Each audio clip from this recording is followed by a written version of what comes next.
سادگی اور فضول خرچی سے متعلق جو قرآنی تعلیمات ہیں وہ ارشاد فرما دیں۔ بت صنم خانوں میں کہتے ہیں کہ مسلمان گئے، ہے خوشی ان کو کہ کعبے کے نگہبان گئے، منزل دہر سے اونٹوں کے حدی خان گئے، اور اپنی بغلوں میں دبائے ہوئے قرآن گئے۔ اللہ، سادگی اور فضول خرچی، آپ اگر قرآن پاک کی آیات کا مطالعہ کریں تو میرا رب فرماتا ہے وَلَا تَجْعَلْ يَدَكَ مَغْلُولَةً إِلَىٰ عُنُقِكَ، اپنے ہاتھوں کو اپنی گردن کے ساتھ باندھ کے نہ رکھو، یعنی بخل کے ساتھ کام نہ لو، جہاں خرچ کرنے کے مواقع ہیں وہاں دل کھول کے خرچ کرو۔ کیا بات ہے، سبحان اللہ، سبحان وَلَا تَبْسُطْهَا كُلَّ الْبَسْطِ فَتَقْعُدَ مَلُومًا مَّحْسُورًا، اور بالکل اپنے ہاتھوں کو کھلا بھی نہ چھوڑو، نہ ہی فضول خرچی کرنی ہے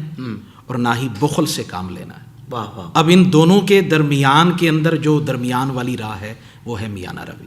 واہ واہ واہ، قبلہ حافظ صاحب، اگر آپ غور فرمائیں، جو لوگ سادگی والی زندگی پسند کرنے والے ہیں، سادگی والی زندگی گزارنے والے ہیں، ان کی زندگی میں قریب سے جھانک کر دیکھیں، حسن ہوگا، جمال ہوگا۔ ان کو قریب سے اگر آپ دیکھیں، ان کی زندگی کے جتنے بھی ادوار ہیں، مراحل ہیں، اگر آپ قریب بیٹھیں تو ان کے اندر ایک صبر اور شکر والی کیفیت، جہاں بھی بیٹھیں گے۔ بہت بڑے بڑے امیر لوگ، میں تنقید نہیں کرنا چاہتا، اللہ تعالیٰ سب کو صاحب ثروت بنائے، آمین۔ بڑے بڑے لوگوں کو دیکھا ہے کہ جب ان سے پوچھا جائے حضرت جی بتائیں آپ کی گزر بسر کیسے ہو رہی ہے، تو کہتے ہیں جی بڑے مشکل حالات ہیں، بڑی مشکل سے گزارا ہو رہا ہے۔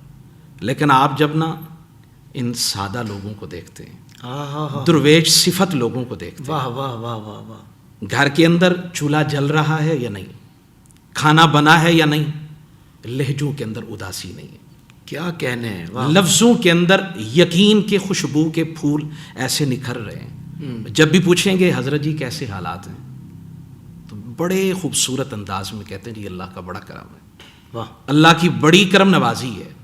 اور دوسری طرف آپ اگر فضول خرچی کے حوالے سے اس نقطۂ نظر کو اب اگر آپ اگر دیکھنا چاہیں تو میں سمجھتا ہوں کہ دنیا کے اندر جتنی چیزیں آپ حاصل کرنا چاہتے ہیں، آپ اپنی زندگی میں لانا چاہتے ہیں، جو میرا تجربہ ہے وہ آپ کے سامنے عرض کرنا چاہ رہا ہوں۔ بہت ساری چیزیں ہیں، بڑا گھر لینا چاہ رہے ہیں، بڑی گاڑی لینا چاہتے ہیں، اور بہت کچھ لینا چاہتے ہیں، جب تک وہ آپ کے ملکیت کے اندر نہیں آیا نا، وہ آپ کو پرکشش لگتا ہے، وہ آپ کو اچھا لگتا ہے، دل کرتا ہے یار یہ چیز فوراً میری ملکیت میں آ جائے۔ لیکن جب وہ چیز آپ کی ملکیت میں آ جاتی ہے، آپ اس کے مالک بن جاتے ہیں، وہ چیز اپنی کشش کھو بیٹھتی ہے۔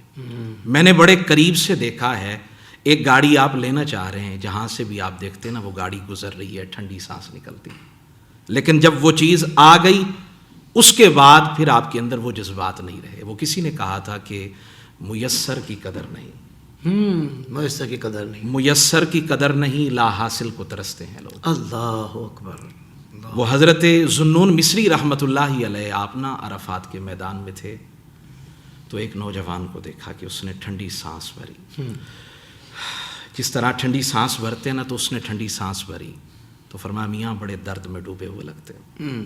کیا بات ہے؟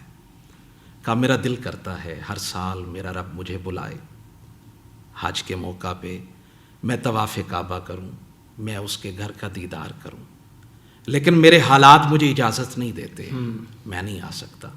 فرمایا آؤ سودا کرتے ہیں، میں نے 7 حج کیے ہیں، آؤ یہ 7 حج تم لے لو، یہ ٹھنڈی سانس مجھے دے دو، اللہ اکبر، یہ درد جو ہے نا یہ مجھے دے دو، تڑپنے پھڑکنے کی توفیق دے، اللہ، دل مرتضیٰ سوز صدیق دے، سبحان، وہ درد آ جائے۔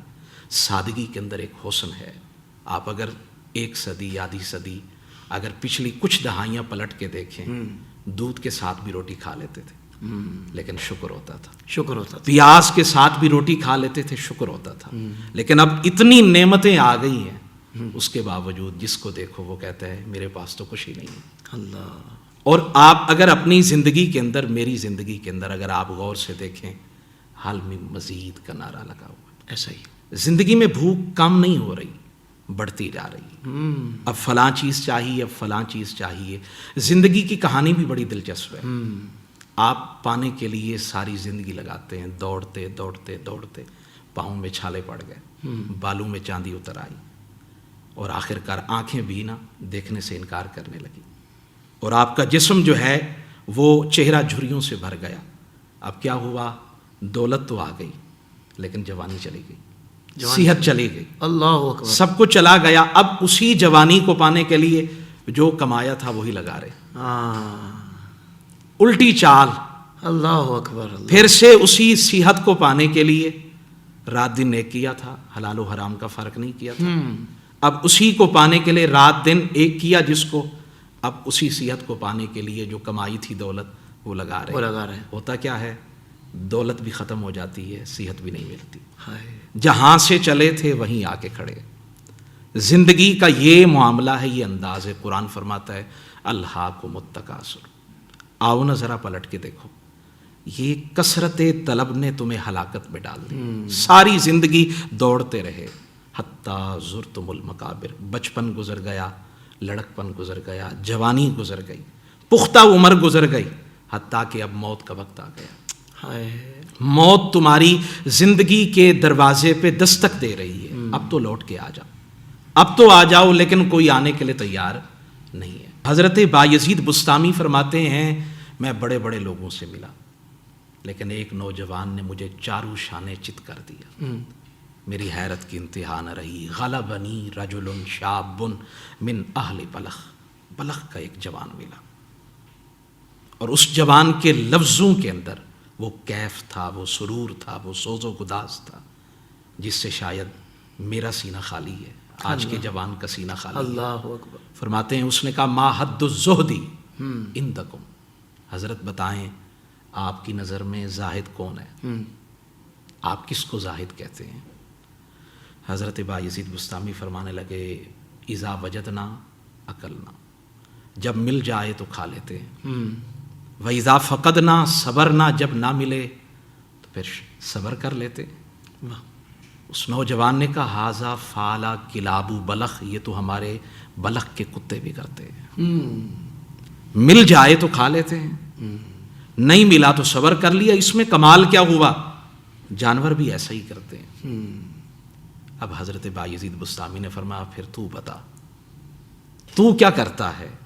اس نے کہا جب مل جائے نا تو بانٹ دیتے، جب نہ ملے تو پھر شکر کرتے ہیں. یہ انداز ہے، یہ طریقہ ہے. اللہ اکبر. یعنی آپ دیکھیں کہ جب مل گیا کھا لیا تو پھر انسان میں اور جانور میں فرق کیا رہا؟ نہ ملے تو شکر کرتے ہیں، مل جائے تو بانٹ دیتے ہیں. اور ہم شکر کرتے ہیں کب کرتے ہیں؟ جب مل جائے ہم تب کرتے ہیں، یا پھر مل جانے کے باوجود بھی ہم شکر اللہ نہیں کرتے. اللہ اکبر. تو میرے خیال میں بہترین قرآن پاک کی تعلیمات ہیں وَلَا تَجْعَلْ يَدَكَ مَغْلُولَةً إِلَىٰ عُنُقِكَ. بہترین فارمولہ ہے زندگی کو حسین تر بنانے کا. اپنے ہاتھوں کو باندھے بھی نہ، بخیل بھی نہ بنے. سبحان اللہ سبحان اللہ. اور اس کے ساتھ ساتھ اپنے ہاتھوں کو اتنا کھلا بھی نہ چھوڑیں کہ ساری دولت ہی اڑا دیں. میاں ناروی چادر دیکھ کر پاؤں پھیلا. واہ واہ واہ. یہ خوبصورت انداز جو ہمیں اللہ کا قرآن بتا رہا ہے. اور میرے خیال میں اگر آج کا نوجوان، آج کا دوست، ہر مسلم نوجوان اگر قرآن کی اس صرف ایک آیت پر عمل کر لے تو زندگی کی کایا پلٹ سکتی. اللہ اکبر. سبحان اللہ. زندگی کے تمام شعبوں میں دینی رہنمائی حاصل کرنے اور آخرت کو بہتر کرنے کے لیے ہمارے YouTube channel Islamic digital studio کو سبسکرائب کر لیں اور بیل آئیکن بھی پریس کر لیں. قرآن سے بھی ملاتا ہے ہمارا